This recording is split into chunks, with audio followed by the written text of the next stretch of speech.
Hi, I'm McCoy and welcome to The Ride. You know I love to showcase a success story, especially when it has to do with the Western way of life. You've heard it said, the dictionary is the only place that success comes before the work, and that's why I like to show a place like this. Welcome to Springfield, Missouri and PFI Western Stores.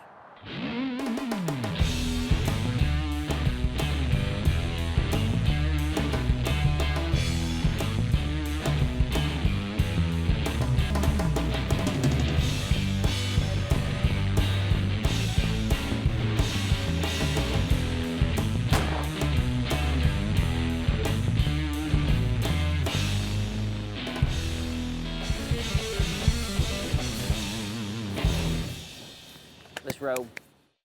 Welcome to PFI, Missouri's largest Western store. And I'm not kidding. Come on in, I'll show you around. Hey, thanks for having me, I appreciate it. It's nice folks in here.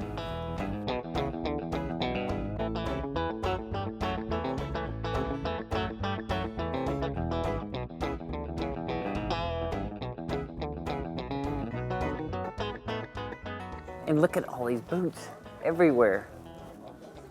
Uh-oh. I got a marker. I'm gonna sign this one.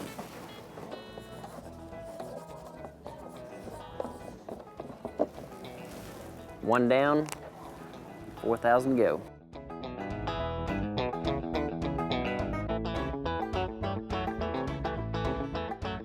I'm not sure, but I think this guy likes those gator boots in front of you.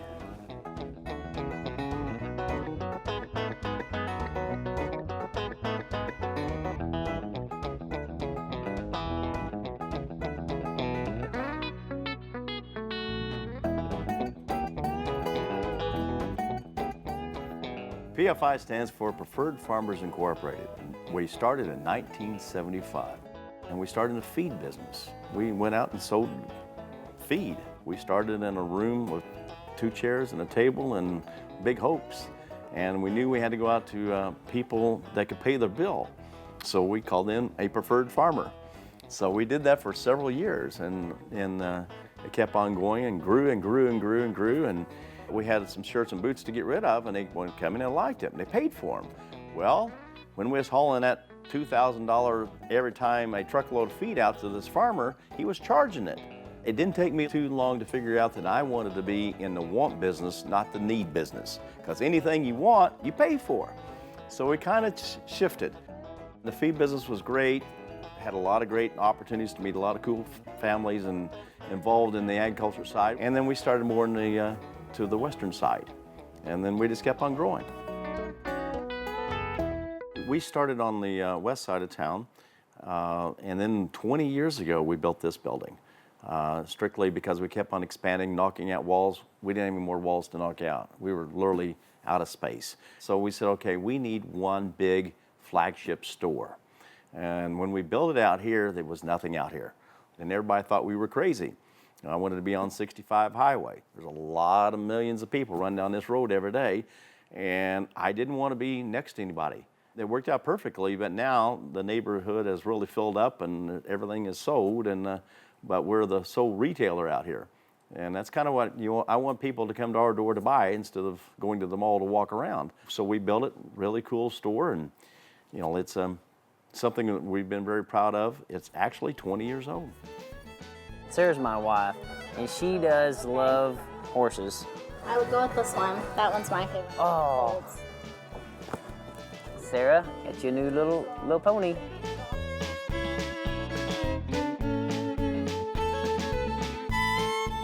This is not a Texas Longhorn, is it? I believe it is. Really? Yeah. That's what I would classify. It's not like a Missouri Longhorn or something like that? No, I don't think so. Because we live in Oklahoma. You don't want to buy a Texas Longhorn, do you?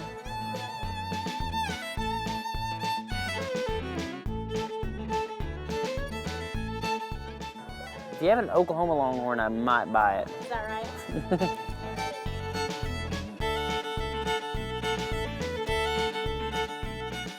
Well, I got a little shopping done for Sarah, but I'm gonna go over to the saddle shop and look at some hats over there too. Come on, we'll go look. I had really no intentions of ever expanding that store, and I built it so it would not look like you could expand it. because I said, this is all the room we could ever need. Well, guess what? It wasn't. So our saddle's intact because, you know, when you start with 50, if you're either going to be in it or you don't need to be in it. So we carry between 300 and 500 saddles on the floor and all the supporting tack equipment with it. So, well, we need a home for it. And then I said, okay, our hats, they just kept on growing and growing. So we thought we had a cool hat department. Then we moved it over. So now we had to buy the additional 18,000 square feet and another building and moved everything over to it. And that's worked out really well. We ship into 38 countries, and we have a lot of hundreds and thousands of people come by through our store each year. Not many companies can say they continue to grow. Next year is going to be our 40th year, and we're continuing to grow each year. Every year we've had increased sales.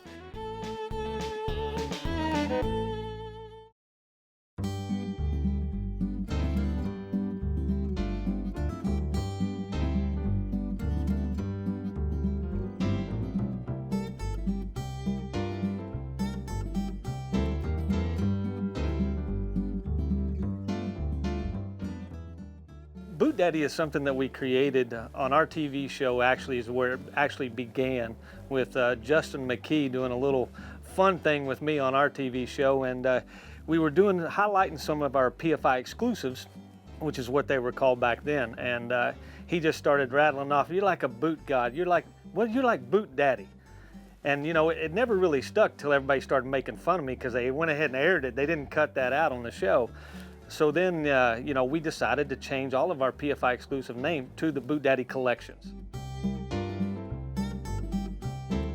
The boots is where it started, but you know, we've gone into colognes and perfumes, apparel, hat collections, saddle collections. So really what it does is gives us our own identity. You know, we're a single store right here in little old Springfield, Missouri, competing against the giants out there.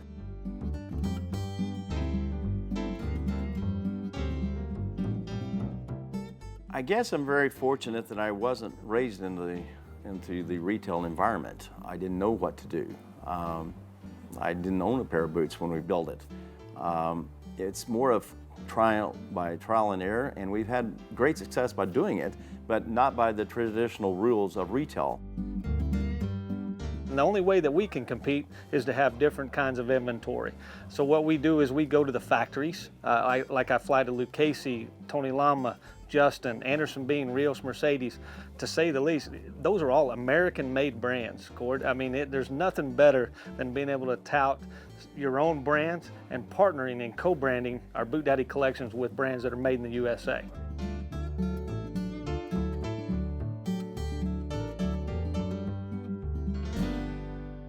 Change. We want to make it happen and make it fresh. We want you to come back each year to have a new experience with us. And that's what it's about. It's not about that one-time buy. We want you to live in Minnesota as you come down. We do functions like our tent sale. We barbecue 10,000 hamburgers at a time. Now, when you think about that, you know, I've done it. 1,000 hamburgers is a lot. 10,000, you have enough grease on you to last you for 4 weeks. You can't take enough showers to get that off of you. People come down to make trips. You're going to feed me. Yes, and we grind up the whole steer. It's steaks and all become hamburger. So it's a great feed. Randy is probably he's got such foresight to see what needs to be done to do outside of just to be able to compete, to make ourselves unique. And you're right, we do concerts in the parking lot that'll bring 5,000 to 7,000 people in the parking lot. We do our own Ford Built Tough PVR, as you know. We've given away a Boot Daddy Special Edition Ford pickup truck that helped launch our brand. We've been on several TV shows. So we're not just your average Western store, so to speak, along with 25,000 boots and 500 saddles. You know, we've got quite the selection here at PFI Town.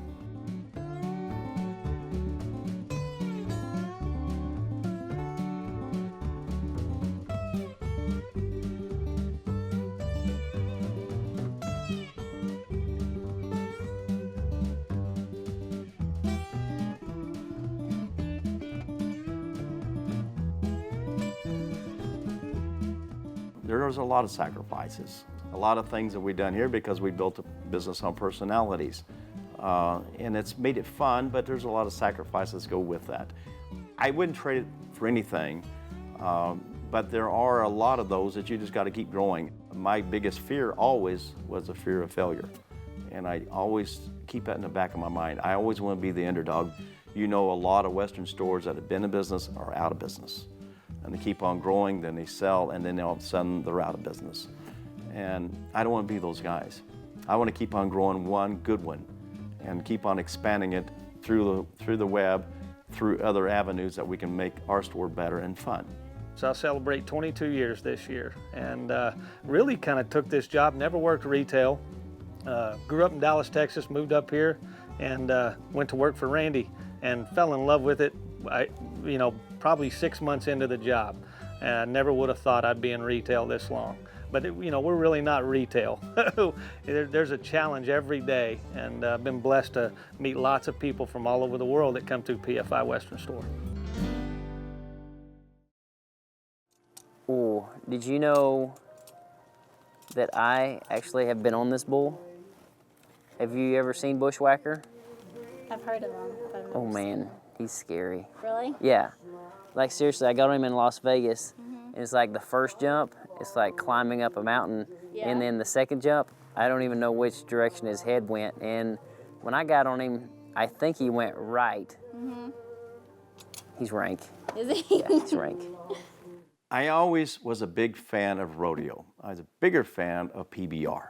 I love the atmosphere. I always loved the touring pros. I always loved any good event, and being able to get associated with the PBR on the touring pro side. And we did several of those for 5 or 6 years and did a really great job. Justin McCoy always came in. We had the best riders.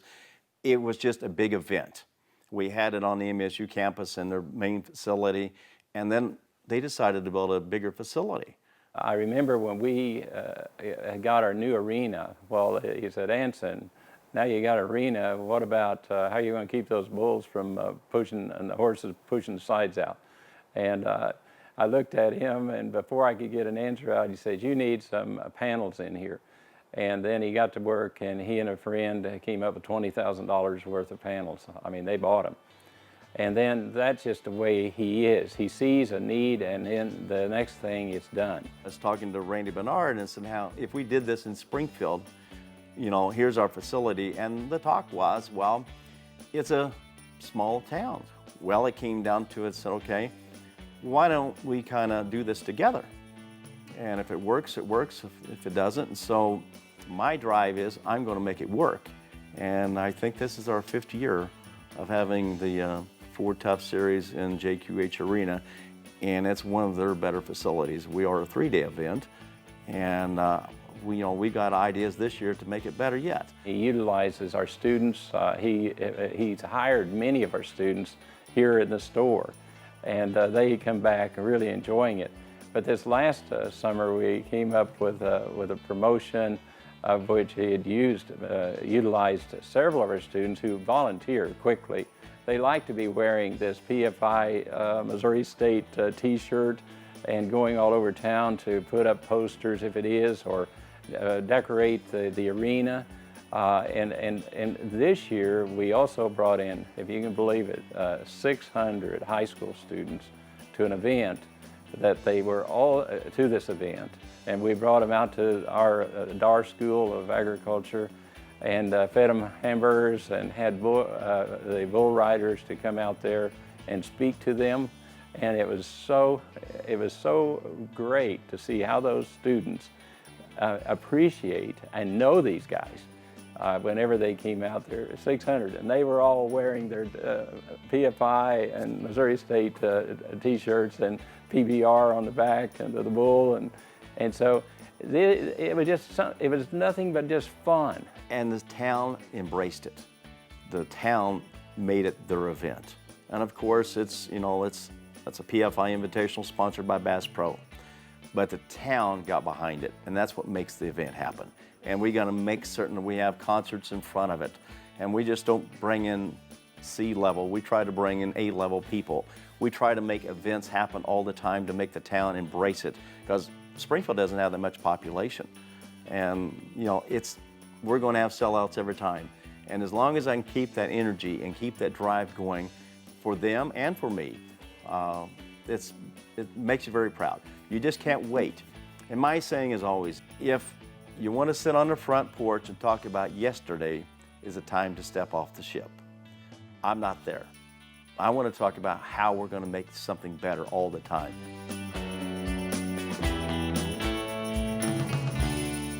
You've never roped before? No. Oh, you got to be kidding me. This is like probably a highlight of your life then if you've never roped before. So. Yeah, okay. So you right-handed, left-handed? Right-handed. Right-handed, you're gonna put it like that, you're gonna swing it just like a rope. Okay. Swing it just like a rope. We gotta turn this thing around. So you have to actually put the rope around his horns. You know where his horns are? Yes.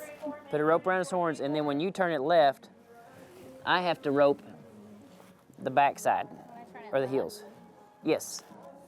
Because if you can rope it from that way and turn it right, you're more talented than I am. Okay. So you have to put the rope on his horns and then turn it left.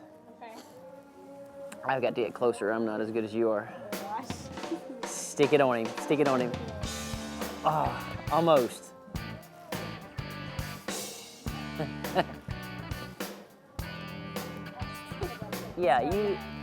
Almost. It's all this fashion music y'all got going is what gets you pumped up. I guess so. There you go. Oh, almost. All right, we're gonna switch, and you can rope the heels. That's even harder. Ooh. Ah, I caught them both. Yeah, takes talent.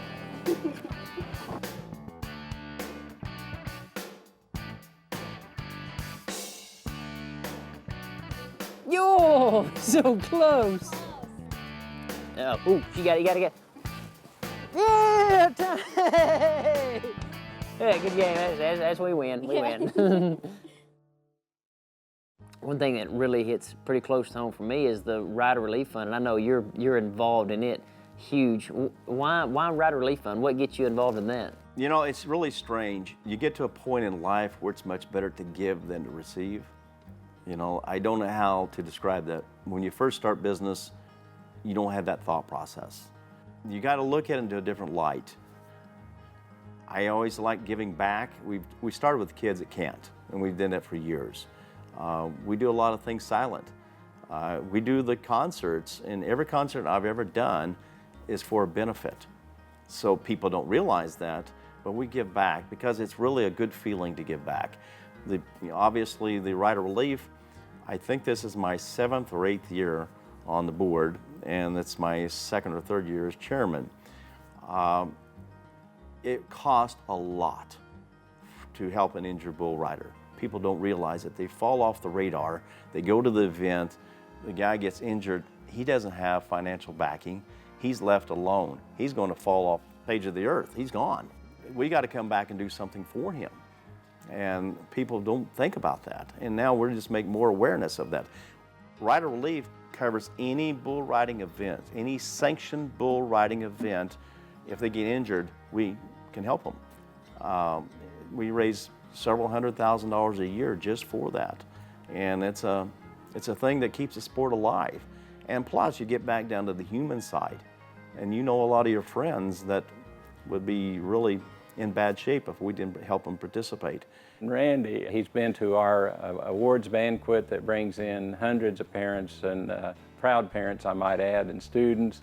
And then whenever the PBR came along, well, he wanted to donate something out of that, and it became, one year it was $20,000. And then since that time, there's just been numerous $5,000, $7,000 gifts. And it was always for Anson, I wanted to make a difference. That was his string that had to be attached. And I said, that's the kind of donor you really, really appreciate, is want to make a difference in young people's lives. And he's doing it. I love agriculture. I live on a farm, I ranch, and I've seen the injuries and I've seen people, and this is another way to give back. And it's, we enjoy that. We do have a lot of different things, the Cattle Barons Ball and other events, but there's a point where you sit back and say, you know, how can you help?